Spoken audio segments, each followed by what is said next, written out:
뭐 이 땅의 모든 목사님들이 다 그러시겠지만 저도 이제 한 교회를 담임하는 목사로서 늘 우리 성도님들이 주님 안에서 형통의 복을 누리기를 그렇게 바라고 또 그렇게 기도하고 있습니다. 그런데 요즘에는 제가 우리 성도님들이 형통한 삶을 또 복된 삶을 누릴 수 있게 해달라고 기도할 때 곁들여서 이 창세기 49장 22절 방금 읽었던 이 본문 말씀을 이것을 가지고 기도할 때가 많습니다.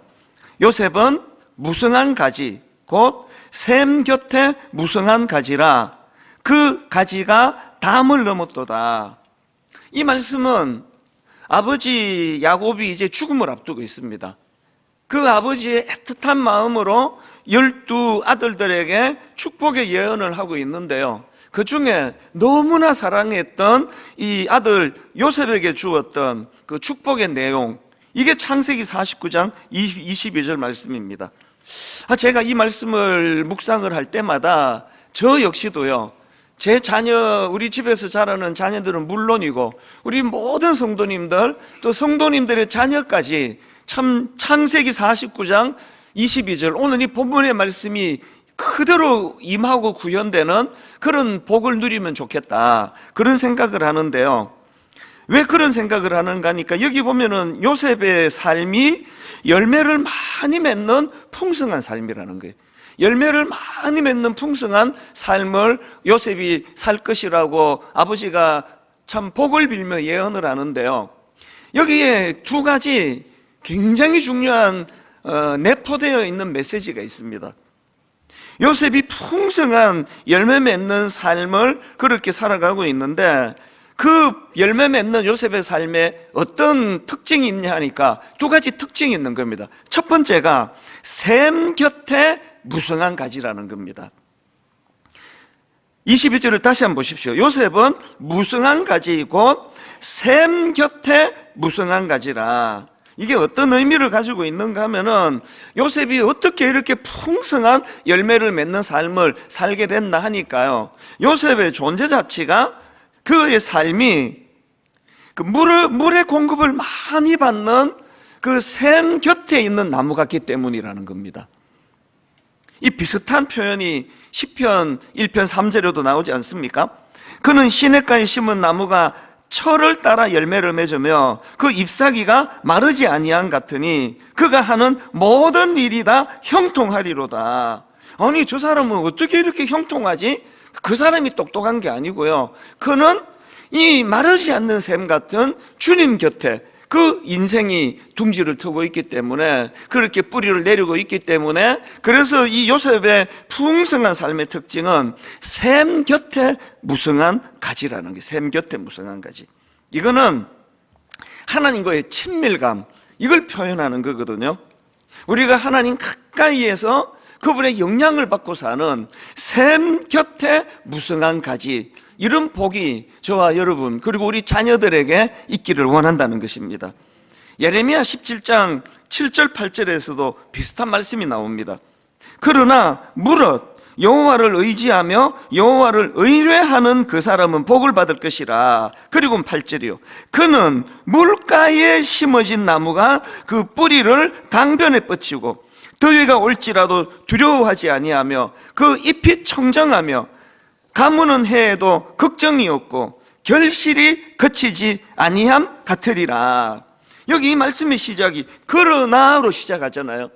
사실은 이 예레미야서 17장은요, 선지자 예레미야가 하나님을 떠나 우상을 섬기던 남유다 백성들의 잘못된 삶을 지적하는 내용이 있습니다. 그 내용을 지적하고는 그러나 무릇 여호와를 의지하고 하나님을 의지하는 그 사람은 물가에 심어진 나무가 그 뿌리가 물가에 뿌리를 내린 것처럼 견고하게 될 것이다, 그런 말씀을 지금 던지고 있거든요. 이 8절을 세 번역으로 제가 다시 읽어드리겠습니다. 그는 물가에 심은 나무와 같아서 뿌리를 개울가로 뻗으니 잎이 언제나 푸르므로 무더위가 닥쳐와도 걱정이 없고 가뭄이 심해도 걱정이 없다. 그 나무는 언제나 열매를 맺는다. 왜 야곱이 그런 풍성한 복을 받아 누렸냐 하니까 요셉의 첫 번째 특징이 샘 곁에 무성한 가지라 그랬거든요. 여러분, 저는 진심으로 여러분이 새해에도 하나님 주시는 은혜 많이 누리게 되시기를 바랍니다. 그러려면은 하나님께 더 가까이 가셔야 돼요. 하나님과의 친밀감. 제가 한 달 전쯤에 이제 지금 우리 대학부 청년부를 섬기는 리더들 다 이제 초대해서 우리 어른들이 정말 융숭하게 식사를 대접하고는요, 제가 그 기분이 좋아진 우리 청년부 리더들을 모아놓고 이런 말을 했습니다. 내년에 우리 교회가 청년부에 많이 투자할 것이다. 예배가 살아날 것이다. 목사님들이 지금 2배 이상 청년교구로 투입이 될 것이다. 그런데 여러분 개개인이 하나님 앞에서 이 하나님과의 친밀감, 그걸 이제 인티머시라는 단어를 제가 좋아하잖아요. 이 하나님과의 인티머시, 친밀감이 회복되지 않고는 교회가 애쓰는 거 아무 소용이 없다. 그래서 리더인 여러분들이 먼저 하나님 앞에서 이 친밀감을 회복을 해야 된다. 그 권면을 제가 했거든요. 그게 바로 야곱이 어떻게 마르지 않는 그런 풍성함을 누릴 수 있었냐 했더니, 이 요셉의 삶의 특징은 샘 곁에 무성한 가지 같은 인생이었다. 그래서 아까 그 9절에서 나왔잖아요. 무더위가 닥쳐도 걱정이 없고 가뭄이 심해도 걱정이 없고 이 나무는 언제나 열매를 맺는다. 저나 여러분이 그렇게 유능하고 잘나고 똑똑해서가 아니라 그는 대신은 하나님과의 인티머시, 친밀감이 회복이 될 때 어떤 상황에서도 열매 맺고 어떤 상황에도 걱정과 두려움이 없는 그런 견고한 신앙의 삶을 살게 될 줄로 믿습니다. 이게 첫 번째 이 요셉의 특징이에요. 샘 곁에 무성한 가지라. 그래서 굉장히 안정적이고 굉장히 든든한 그런 삶을 그가 누렸는데요. 그런가 하면은 이 본문에서 요셉의 삶의 특징이 하나 더 나오는데, 두 번째 특징이 뭐냐? 그 가지가 담을 넘었도다. 22절을 다시 보십시오. 요셉은 무성한 가지, 곧 샘 곁에 무성한 가지라 그 가지가 담을 넘었도다. 이게 저는 진짜 여러분에게 빌어드리고 싶은 복이에요. 저는 여러분의 삶이 참 하나님과 가까이 친밀하게 생활하는 삶이라서 먼저 여러분의 삶이, 여러분 가정에, 여러분의 자녀의 삶이 풍성해질 뿐만 아니라 그 흘려보내주시는 복을 가두어 두는 게 아니라 어떻게 한다고요? 그 가지가 담을 넘었도다예요. 여러분이 요셉을 잘 아시잖아요. 그 어린 시절에 형제들에게 인신매매 당하는 상처가 있고 그 이상한 여자를 만나가지고 말도 안 되는 그런 성추행 미수범으로 그렇게 억울하게 감옥에 들어가는 비참한 삶을 살았지만, 요셉이 그 모든 고난을 잘 이길 수 있었던 것은 요셉의 삶 자체가 샘 곁에 무성한 가지라. 그래서 성경에서 그런 말씀을 하잖아요. 지금 요셉이 감옥 가 있는데 그 감옥에 가 있는 요셉과 하나님이 함께 동행하심으로 감옥 가 있는 요셉의 삶이 형통한 삶이다. 감옥에서 그런 말을 요셉에게 하나님이 하셨다면 동의가 안 됐을 거예요. 아니 무슨 성추행범으로 감옥 가는 이런 복이 어디 있습니까? 이게 무슨 형통입니까? 그런데요, 여러분, 그 악한 여자가 요셉을 그 어처구니 없는 누명을 씌워서 감옥에 보냈기 때문에 그 감옥에서 절대로 요셉이 만날 수 없는 정부 고위 관리를 거기서 만나는 거예요. 그리고 그것이 발판이 돼가지고 총리 대신의 자리로 올라가는, 이게 징검다리가 됐다는 거예요. 하나님 없이 살아가는 인생은, 감옥은 그냥 감옥이에요. 하나님 없이 살아가는 인생은, 고난은 그냥 고난으로 끝나요.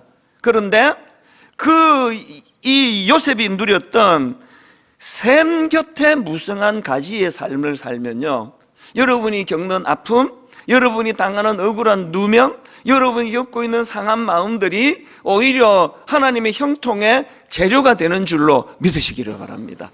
그리고는 요셉이 그 모든 난관을 다 이겨내가지고는 온 세상이 기근으로 신음하고 있을 때에 요셉이 받았던 놀라운 그 축복이 그 가지가 담을 넘었도다. 그래서 요셉 한 사람으로 인해서 수많은 사람들이 그 혜택을 받아 누리는 그 내용들을 여러분이 다 성경에 보고 듣고 하지 않습니까? 그래서 저는 이 두 가지 균형을 이제 오늘 계속 여러분들한테 강조하기를 원하는데요. 요셉이요, 풍성한 열매를 맺는 삶이었는데 먼저는 요셉의 삶이 갈수록 풍성한 삶이에요. 갈수록 풍성한 삶. 아니 요셉처럼 뭐 10대 때 좀 고생하고 저처럼 20대 때 좀 고생하고 그래도 아니 40대가 되고 50대가 되고 60대가 되고 점점 갈수록 풍성해지는 게 그게 더 좋은 거 아닙니까? 막 엄청 젊은 시절에 막 부유하고 좋은 가정에서 잘 자랐다 하더라도 갈수록 어려워지는 건 아무도 원하지 않으실 겁니다. 요셉은 너무나 그 물된 동산 같은 주님 가까이 그분과 동행했기 때문에 요셉의 삶 자체가 풍성한 삶을 누렸고요. 그리고 또 그것으로 끝나는 게 아니라 그가 누리는 그 풍성함을 흘려보내는 삶을 살았다. 그래서 저는 그 가지가 담을 넘었도다. 그 가지가 담을 넘었도다. 저와 여러분의 인생이, 그리고 분당 우리 교회가 그런 교회 되기를 바랍니다. 지난 22년 동안 상상하기 어려운 하나님의 은혜를 부족한 저와 우리 성도님들에게 이 교회를 통해 넘치도록 흘려 부어주셨다면 우리는 그것을 마음껏 우리가 누릴 뿐만 아니라 우리도 요셉처럼 그 가지가 담을 넘었도다. 계속 흘려보내는 이런 일들이 우리 교회 안에서도 일어나야 된다는 것입니다. 그래서 갈수록 풍성한 삶, 그리고 넘쳐 흘려보내는 삶, 이게 제가 오늘 설교 제목으로도 이것을 제가 반영을 했는데요. 그래서 여러분, 우리가 이제 새해를 맞이하면서 이제 두 가지를 우리가 기대해야 돼요. 첫 번째 기대는 이제 이 풍성한 삶입니다. 여러분 에베소서 3장 20절 21절을 보십시오. 우리 가운데 역사하시는 능력대로 우리가 구하거나 생각하는 모든 것에 더 넘치도록 능히 하실 이에게. 이런 것 좀 경험하십니까? 우리 뭐 하나님께 100을 구하면 하나님은 뭐 10밖에 안 주셔. 뭐 신앙생활 이러면 무슨 재밌냐고요. 저의 신앙이 너무 즐거울 수 있는 것은 이 에베소 3장 20절이 그대로 구현되거든요. 우리 가운데 역사하시는 능력대로 우리가 구하거나 생각하는 모든 것에 더 넘치도록 능히 하실 이에게 교회 안에서와 그리스도 예수 안에서 영광이 대대로 영원 무궁하기를 원하노라. 아멘. 제가요 요즘 너무 기뻐요. 두 단계로 생각하거든요. 개척을 하고 1만수도 파수 운동이 있기까지 넘치도록 제 생각보다, 제가 기대했던 것보다 말로 다 할 수 없이 부어주셨거든요. 갑자기 옥하는 목사님이 어른 목회도 안 한 저 40살 때 얼굴은 35, 너무 제가 동안이고. 왜 웃으시는데요? 그때는 그랬습니다. 엄청 동안인데다가 또 중고등부만 상대해가지고 철도 없고, 그 40살에 이제 교회를 개척을 시작을 하니까 막 너무 두려운 거예요. 목사님이 10월 말에 이제 내년에 개척해라 그러고 잊혀지지 않는 순간이 있는데요. 그때 이제 사랑의 교회에서 12월 20일 즈음으로 수요 예배 때 성탄절 칸타타 공연을 했어요. 이제 개척을 하려고 생각하니까 뭐 이제 저하고 함께 하기로 한 20, 30명 되는 그 성도님들을 제가 마음에 담고 있다 보니까요. 성가대원들이 이제 단에 섰는데 막 거득하게 썼더라고요. 숫자를 셌어요. 또 세 보니까 딱 120명이었어요. 그래서 제가 옆에 있는 그 선배 목사님한테 이렇게 귓속말로 개척하고 성도님 저 정도만 모여도 소원이 없겠습니다. 그랬더니 그 선배 목사님이 제가 좀 안 됐는지 손을 꽉 잡으면서 할 수 있어, 그렇게 제게 복을 빌어줬거든요. 개척을 시작하고 이게 웬 은혜예요. 저는 도대체 제 그릇으로 120명 출석만 되면 하나님 저는 더 이상 원하는 게 없습니다라고 그렇게 기도를 했는데 상상하기 어려운 은혜를 부어주신 거예요. 그래서 저는 에베소 3장 20절이요, 우리 가운데 역사하시는 능력대로 우리가 구하거나 생각하는 모든 것에 어떻게 해요? 더 넘치도록 능히 하실 그분을 제가 목회 가운데 날마다 경험하는 거거든요. 이 숫자적인 문제만이 아니에요. 제가 또 좀 의리부리하고 이러다 보니까 개척을 시작했는데요, 도대체 어른 목회를 해본 적이 없이 교회를 개척을 하고, 목사님께 어디다 하면 좋겠습니까? 그 분당 같은 신도시가 좋겠지? 그래서 분당에다 했더니, 나는 분당에 아줌마들이 이렇게 까다로울 줄 알았으면 나 일산에 했지 여기 안 했습니다. 매 예배만 끝나면은 저 이찬수 목사는 말씀이 깊이가 없다는 겁니다. 중등부만 해가지고. 내가 이게 이해가 안 되는 거예요. 내가 중등부 할 때 맨날 우리 애들이 불평하는 게 그거였거든요. 목사님은 말씀이 너무 깊어서 졸려 죽겠다고 맨날 졸리다 그러는데, 말씀이 깊이가 없다 그러니까 이건 뭐 어떻게 해야 되는 거냐고요. 일주일이 얼마나 빨리 가는지, 금요일 되면은 막 우리 또 여지사님 얼굴이 아른아른거리고 또 깊이 없다는 사람들이 막 머릿속에 떠오르는데, 토요일 되면은 막 가슴이 두근거리고 잠이 안 오고 그랬거든요. 그렇게 어리부리하게 시작을 했는데, 하나님께서는 제가 어리부리하니까 너무나 유능하고 신실한 성도들을 보내주시고 장로님들을 세워주시고 우리 젊은 교역자들이 하나같이 너무 제가 감사해요. 제가 항상 하나님께 기도했거든요. 하나님, 저는 지금 분당 우리 교회에 넘치도록 부어주시는 게 버겁습니다. 그래서 제 용량, 제 능력을 벗어나는 일이 일어난다면 항상 저는 이 교회를 떠나기를 원합니다. 그리고 이렇게 기도했습니다. 하나님, 매 연말마다 제 한계로 할 수 없는 일들이 부닥칠 때에 하나님이 표적을 보여주신다면, 그 표적이 뭔가 하면은 기꺼이 우둔한 저를 위하여 어깨를 빌려주는 그런 동력자들, 그런 장로님, 그런 성도들을 하나님이 보내주신다면 이 목사, 분당 우리 교회 담임 목사 더 해도 된다, 그런 뜻으로 받겠습니다. 왜냐하니까요, 그 즈음에 제가 탈무드에 글을 본 적이 있거든요.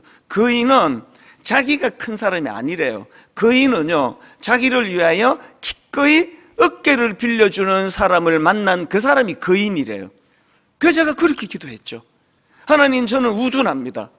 그래서 기꺼이 어깨를 빌려줄 좋은 교역자를 하나님 보내주신다면, 그리고 좋은 장로님, 좋은 성도님들을 보내주신다면 제가 분당 우리 교회 담임 목사로 더 있어도 된다는 하나님 뜻으로 알겠습니다. 그랬더니 세상에, 저는 뭐 모든 담임 목사가 다 그러겠지만 저는 우리 교회 부교역자들을 볼 때마다 감사가 넘칩니다. 얼마나 감사한지 몰라요. 이번에도요, 사실 우리 대학부 청년부가 저한테 원망을 좀 했거든요. 아니, 목사님 지금 잘하고 있는데 갑자기 왜 이렇게 우리를 들쑤셔 놓습니까? 왜 자꾸 대학부를 흔들어 놓습니까? 그리고 또, 아니, 왜 우리랑 의논도 안 하고 목사님 마음대로 하시느냐고. 다 의논했는데. 그런 불평이 2학기 때 좀 있었거든요.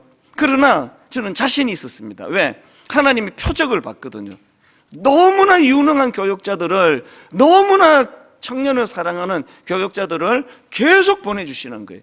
이미 있는 우리 교역자들이 결의를 다지고 한번 여기에 우리가 젊은이들을 위하여 내 인생을 걸어보겠습니다, 그런 교역자들이 막 나타나니까 저는 표적을 본 거예요. 그래서 뭐 어떤 불평을 해도 눈 하나 깜짝 안 하고 막 밀어붙였죠. 이건 된다, 은혜 받는다. 그래서 저는 이 시간 주님 이름으로 확신합니다. 내년에 우리 청년부 살아날 줄로 믿습니다.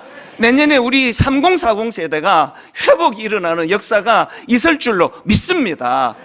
그러니 제가 행복하지 않겠냐고요.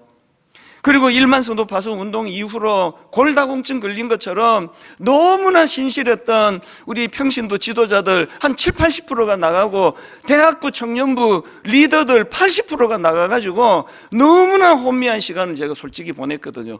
그런데 저는 선포합니다. 하나님께서 1만 성도 파송 이전에 완전한 부흥의 은혜로 내년을 이끄실 것을 저는 확신하고 있습니다. 이것들이 전부 에베소 3장 20절에 우리 가운데 역사하시는 능력대로 우리가 구하거나 생각하는 모든 것에 더 넘치도록 능히 하실 이에게, 여러분, 이 교회에서 하나님 이 찬수 목사를 통해서 보여준 것, 이 좁은 제 생각을 뛰어넘는 하나님의 풍성함, 이 좁은 제 시야를 뛰어넘어 일하시는 하나님의 풍성함으로 22년 은혜를 주셨다고 한다면, 이제는 여러분 가정에도 그 은혜가 흘러갈 줄로 믿습니다. 여러분 자녀들에게도, 여러분의 삶에도 이 풍성한 은혜가 우리에게 임해야 되고요. 그런가 하면 두 번째로 우리가 구해야 되는 게 뭐죠? 그 풍성한 은혜를 가두어 두지 않고 흘려보내야 돼요. 그 가지가 담을 넘었도다. 여러분, 사도행전 20장 35절이요. 범사에 여러분에게 모본을 보여준 바와 같이 수고하여 약한 사람들을 돕고 또 주 예수께서 친히 말씀하신 바 주는 것이 받는 것보다 복이 있다 하심을 기억해야 할지라. 왜 주는 것이 받는 것보다 복이 있습니까? 이미 내가 주님 은혜로 흘려 넘치는 은혜를 경험했기 때문이에요. 주는 것이 받는 것보다 복이 있다. 분당 우리 교회를 통해서 하나님 은혜 주실 때 우리가 작은 교회들에게 마음껏 이것들을 흘려보낸다 할 때에 하나님은 우리 교회에 더 풍성히 공급해 주시리라고 믿습니다. 그래서 저는 이 요셉이 누렸던 이 두 가지요, 갈수록 풍성한 삶, 그리고 그 넘쳐 흘려보내는 삶, 이거를 우리 삶에 구현하기를 원하는데, 그러다 보니까 지난주에 제가 누가복음 4장 18절 19절 말씀이 계속 되뇌어지는 겁니다. 자, 우리 이거 같이 한번 읽어보실까요? 누가복음 4장 18절 19절 같이 읽습니다. 주의 성령이 내게 임하셨으니 이는 가난한 자에게 복음을 전하게 하시려고 내게 기름을 부으시고 나를 보내사 포로된 자에게 자유를, 눈먼 자에게 다시 보게 함을 전파하며 눌린 자를 자유롭게 하며 주의 은혜의 해를 전파하게 하려 하심이라 하였더라. 제가 이 말씀을 묵상하면서요, 먼저 하나님, 이건 사실 우리 주님이 이 땅에 오셔서 하실 사명, 예수님의 사명 선언문이라 할 수 있습니다. 그래서 제가 기도했죠. 하나님, 이것이 먼저 저와 우리 성도님들에게 충만하게 이것이 임하기를 원합니다. 그리고 그 회복과 치유가 일어날 때 우리도 누군가에게 이것을 흘려보내는 그런 선순환이 우리 교회와 성도님들을 통해 일어나기를 원합니다. 그래서 제가 이걸 간단하게 한번 설명을 드려볼게요. 자, 누가복음 4장 18절 제일 먼저 나오는 게 뭡니까? 주의 성령이 내게 임하셨으니, 첫째, 이는 가난한 자에게 복음을 전하게 하시려고 내게 기름을 부으시고. 여러분, 오늘 우리 시대야말로 영적으로 정신적으로 이 결핍을 느끼는 사람들이 얼마나 많습니까? 60년대보다 보릿고개가 있던 그 시대보다 먹을 것은 풍성해졌는지 몰라도 우리는 영적으로 정신적으로 너무나 가난해요. 너무나 결핍이 많아요. 그래서 우리는 하나님 앞에 늘 은혜를 구해야 됩니다. 이 세상 사람들이 하나님 성공과 부를 쫓아 저렇게 밤낮으로 뛰어다니지만 오늘 이 시대는 영혼이 가난한 시대입니다. 이 시대는 정신이 메마른 시대입니다. 매 예배를 드릴 때마다 하나님 영적인 공허함으로 신음하는 우리 삶 속에 개입해 주셔서 물된 동산 같은 은혜가 예수 믿는 여러분에게, 저에게 먼저 일어나고, 그리고 이것을 흘려보내기를 원해요. 그 다음 나오는 게 뭡니까? 나를 보내사 포로된 자에게 자유를. 18절을 다시 보십시오. 주의 성령이 내게 임하셨으니 이는 가난한 자에게 복음을 전하게 하시려고 내게 기름을 부으시고, 그 다음에 나를 보내사 포로된 자에게 자유를. 오늘 우리 시대는 억압과 중독의 시대 아닙니까? 오늘 우리 시대는 보이지 않는 쇠사슬에 묶여 사는 시대예요. 어디에 묶여 있습니까? 스마트폰에게 우리가 묶여 살아요. 밤낮으로 스마트폰에 중독이 돼 있고, 그런가 하면은 알코올 중독, 약물 중독, 이제는 마약 청정국이라고 하던 우리 대한민국에서 이제는 이 마약으로부터 자유할 수 없는 그런 묶여있는 시대예요. 오늘 우리 시대에 하나님 매 예배를 드릴 때마다 저에게 아버지 포로된 자에게 자유를, 포로된 자에게 자유를 주시기 위해서 주님이 오셨다는 이 말씀이 예배 가운데 내게 능력이 되기를 원합니다. 그래서 저는 여러분 로마서 8장 1절 2절이요, 우리가 한번 소리내서 선포하기 원합니다. 같이 읽습니다. 그러므로 이제 그리스도 예수 안에 있는 자에게는 결코 정죄함이 없나니 이는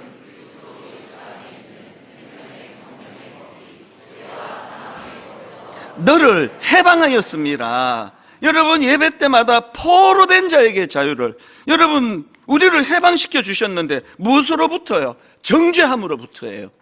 묶여있는 우리들에 대하여 포로된 자에게 자유를 주시는 그 은혜. 여러분 지금 무엇에 매여 사세요? 물질적인 문제, 실직하고 경제적인 문제, 건강을 다치고 건강 치료에 대한 문제, 가정의 문제. 여러분 무엇에 매여 신음하고 있는지 모르지만 오늘 예배 가운데 성령님이 예수 그리스도 앞으로 우리를 인도해 주심으로 여러분 앞에 있는 이 말씀, 나를 보내사 포로된 자에게 자유를, 이 말씀이 여러분 삶에 이루어지는 예배가 되기를 바랍니다. 그런가 하면 세 번째 나오는 게 눈먼 자에게 다시 보게 함을 전파함이에요. 18절입니다. 주의 성령이 내게 임하셨으니 이는 가난한 자에게 복음을 전하게 하시려고 내게 기름을 부으시고 나를 보내사 포로된 자에게 자유를, 그 다음에 눈먼 자에게 다시 보게 함을 전파하며. 여러분 사실 현실적으로 스마트폰을 통해 가지고 엄청난 정보와 지식을 접하는 그런 시대지만요, 사실은 오늘 우리 시대는 그 어떤 시대보다도 더 어두운 시대예요. 암흑의 시대입니다. 오늘 지금 우리나라에서 일어나고 있는 가슴 아픈 일들을 보십시오. 혼란스럽습니다. 이런 혼란한 시대에 주님께서 진리의 빛을 비춰주신다는 거죠.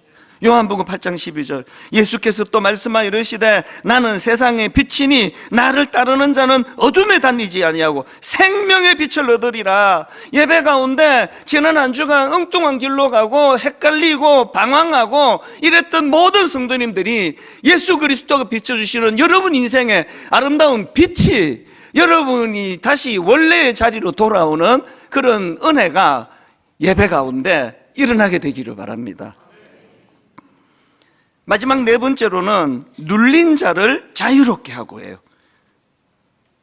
주의 성령이 내게 임하셨으니 이는 가난한 자에게 복음을 전하게 하시려고 내게 기름을 부으시고 나를 보내사 포로된 자에게 자유를, 눈먼 자에게 다시 보게 함을 전파하며 눌린 자를 자유롭게 하며.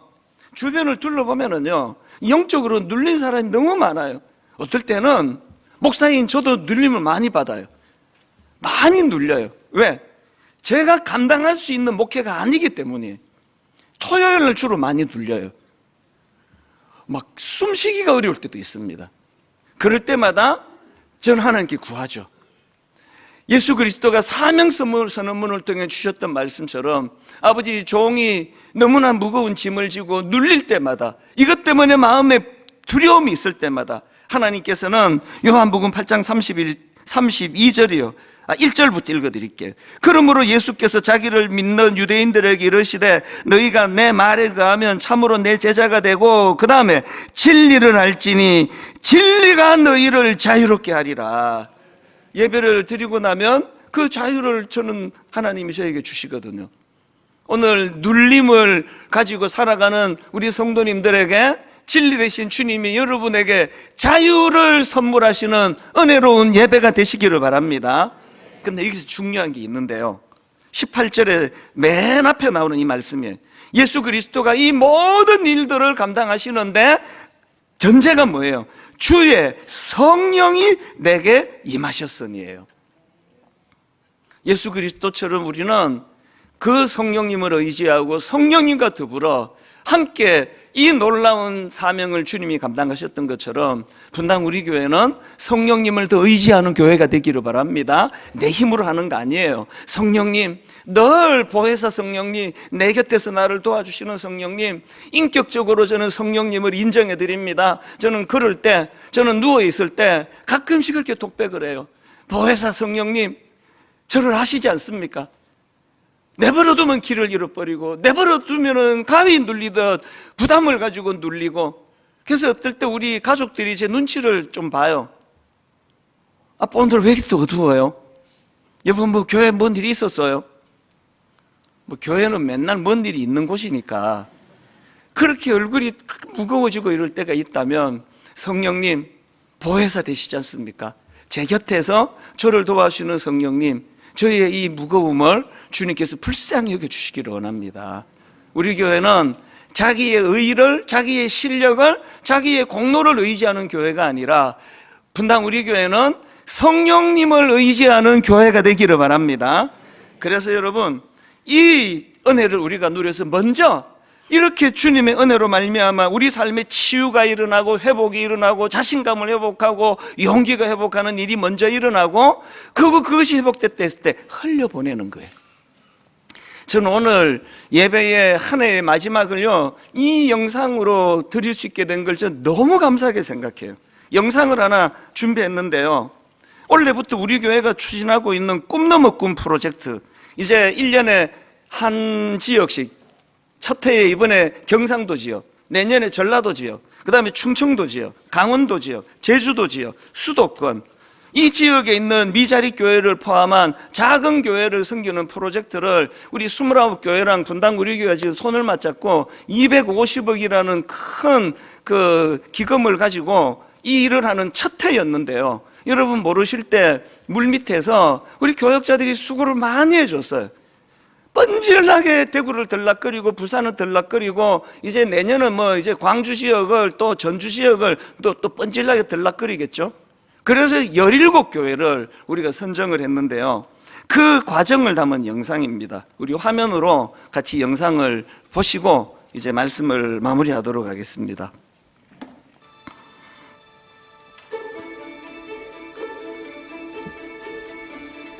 저희 대형교회는 52년 전 대구시 수성구 만촌동에 위치한 작은 언덕에 세워졌습니다. 2년 전 제가 부임할 때 저희 교회는 코로나 팬데믹을 지나면서 또 한 번 어려움을 겪은 상황이었습니다. 52년 지나는 동안 제가 9번째 목사일 정도로 어려움이 많이 있었고요. 상처가 있던 교회였는데요. 주님이 원하시는 것이기에 기쁜 마음으로 섬기고 있지만 재정과 섬김이들의 부족으로 그저 작은 날갯짓에 불과했던 저희 교회를 꿈 넘어 꿈 프로젝트에 선정해 주시고 복음을 위해 힘을 내어 달려가라고 응원해 주심에 진심으로 감사드립니다. 꿈 넘어 꿈 프로젝트의 소식을 우리 목사님께로부터 들었을 때 우리 원성도들이 정말 박수치면서 정말 감사했고, 하나님께서 우리를 포기치 않으시고 사용하시는구나, 이런 고백들을 나누셨고요. 또 저희 사랑방 리더들과 이 소식을 나누었을 때는 힘겨웠던 시간들을 통과하고서 이제 다시 일어나 보라고 하나님 용기를 주시는 것 같다고 고백하시는 권사님들, 그런 청년들의 눈물의 고백들도 있었습니다. 이 길로 인도하시는 것이 정말 우리의 생각이 아닌 하나님의 생각으로 이 자리에 저희들 있게 해주신 것 같고, 지원받게 되면 그 받는 힘을 또 이용해서 앞으로 또 우리가 이 사랑을 또 나눠주자 이야기를 하면서 감사히 잘 받자라고 그렇게 기도를 했었습니다. 저는 이번에 꿈 넘어 꿈 프로젝트 경상 지역 멘토로 섬긴 대구동신교회 문대원 목사입니다.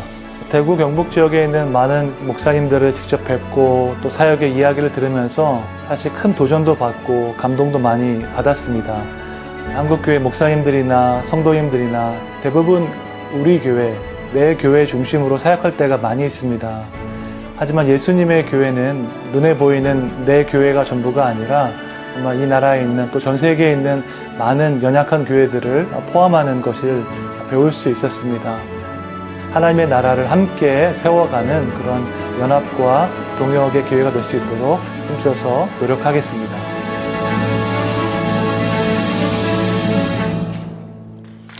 우리 하나님께 모든 영광 또 감사 올려드리기 원합니다. 이제 저는 오늘 이렇게 결론을 맺기 원하는데요, 우리 교회적으로, 여러분 가정적으로, 여러분 개인적으로 내년에는 예전에 없던 하나님의 풍성한 은혜를, 물된 동산 같은 은혜를 누리는 한 해가 되시기를 바랍니다. 그런가 하면 두 번째로, 그것을 요셉이 그랬던 것처럼 그 가지를 담 너머로 뻗어 보내줘서 이제 1만수도 파수 운동이 내년에는 전라도 지역에서 시작이 되는데요, 너무 가슴이 벅찹니다. 이제 강원도 지역에, 충청도 지역에, 제주도 지역에, 또 이 수도권으로 다시 하나님 이제 미자리 교회를 포함한 작은 교회들이 우리들의 이 작은 섬김을 통해서 막 어떤 목사님이 막 울어요. 그리고 목사님, 물질적인 후원도 고맙지만 목회를 좀 가르쳐 주세요. 그래서 또 가서 또 그들과 대화하고 또 조금 많은 지식이지만 그것들을 같이 나눌 때 또 힘이 생기고 용기가 생기는 이런 선순환이 교회적으로도 일어나고 또 가정적으로도 개인적으로 여러분의 존재가 너무나 은혜를 많이 누리는 그 은혜를 받는 여러분의 삶이 여러분 주변 사람들에게 선물 같은 존재가 그게 바로 여러분의 풍성한 삶이 될 줄로 믿습니다. 한 해를 총정리하는 찬양으로 은혜라는 찬양입니다. 내가 누려왔던 모든 것들이, 내가 지나왔던 모든 시간이, 내가 걸어왔던 모든 순간이 그거 당연한 거 아닙니다. 올 한 해 은혜입니다. 참 인생 그 올 한 해 가운데 어떨 때는 죽음의 그림자가 드리워진 사망의 엄침한 골짜기를 지날 때도 있었고, 믿었던 어떤 사람이 원수처럼 나를, 다윗이 그 사울에게 그렇게 비참하게 쫓겨다녔던 것처럼 사람으로 받은 상처가 많은 그런 해였는데 너무나 감사하게도 하나님, 그럼에도 불구하고 하나님 내 잔이 넘치나이다, 이 은혜를 우리가 고백하고 그렇게 예배를 마무리하도록 하겠습니다. 내가 누려왔던 모든 것들이, 내가 누려왔던 모든 것들이, 내가 지나왔던 모든 시간이, 지나왔던 모든 여러분 지난 한 해를 돌아보십시오. 내가 걸어왔던 모든 순간이, 내가 걸어왔던 모든 순간이 당연한 것 아니라 은혜였어. 난 것 아니라 은혜였소. 아침 해가 뜨고 저녁에 노을, 아침 해가 뜨고 우리가 일상으로 누리는 이 세상살이, 봄의 꽃향기와 가을의 열매, 꽃향기와 가을의 열매, 변하는 계절의 모든 순간이, 변하는 계절의 모든 순간, 그거 당연한 거 아닙니다. 당연한 것 아니라 은혜였어. 당연한 것 아니. 여러분 지난 한 해 이렇게 고백할 수 있다면 모든 것이 은혜, 것이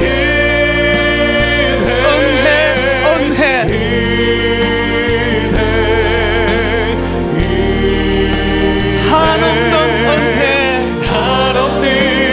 내 삶에 당연한 것 하나도 없었던 것은 모든 것이 은혜였소.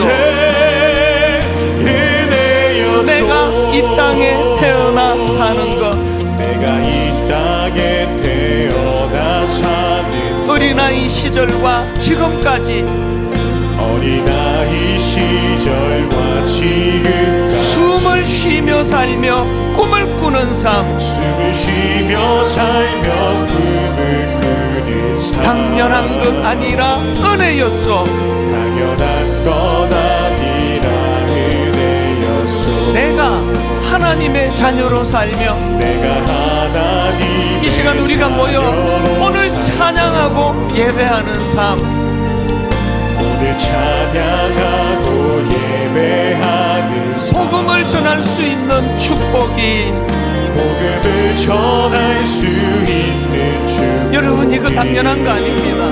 당연한 것 아니라 은혜였소. 이 뜨거움을 가지고 고백합니다. 모든 것이 은혜,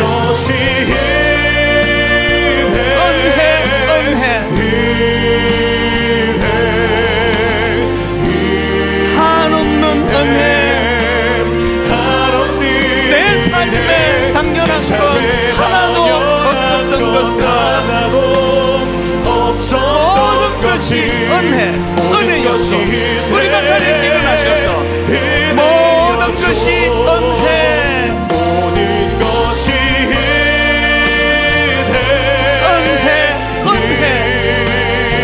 내 잔이 넘치나이다.